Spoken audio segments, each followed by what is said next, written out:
Shivani calling studio नाughichiya 0 माइल mix by AD Sharma.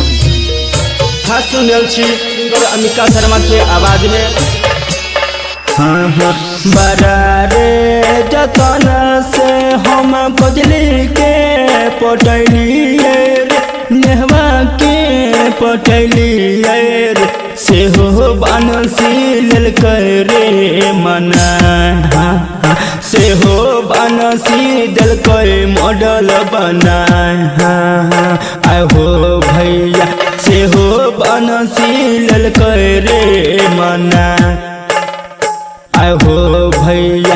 बारा रे जतन से हम कजली के पटैलिए नेवा के पटैलिए से हो बानसी ललकै रे मना गोरबा लेलकै ओकर पटाय सोना के हमरो लेलकै मना।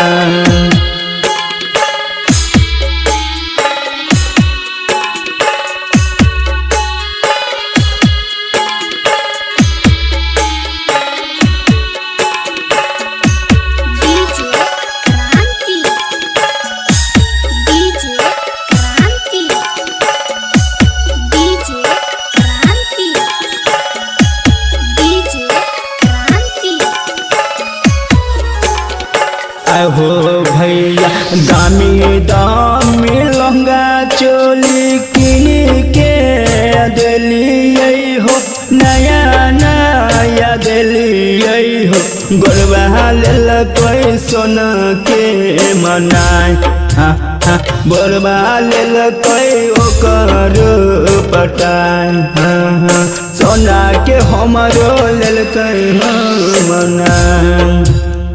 आय हो भैया दामी दामी लहंगा चोली किन के दिलिए हो नया नया दिलिए हो गोलबा संगे कमर हिलाए गोलबा लेलकै सोना के मनाय गोलबा लेलकै ओकर पटाय आय हो भैया सोना के हमरो लेलकै मना।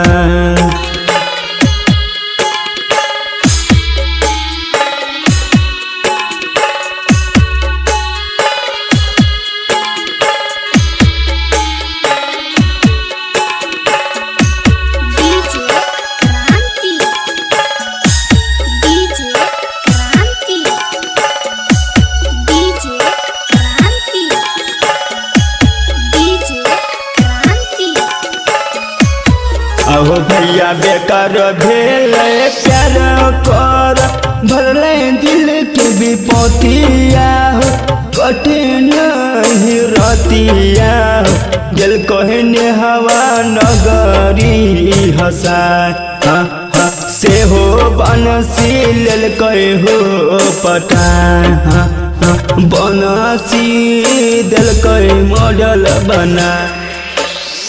आहो भैया बेकार भेल प्यार करल चंदू अमिका के रे मनोहर सिलावा के कटे नहीं ओकर रात नेहवा दिलकै गगरी हंसाय एहो बनसी लेलकै हो पटाय बनसी दिलकै मॉडल बना सोना के हमरो लेलकै मना।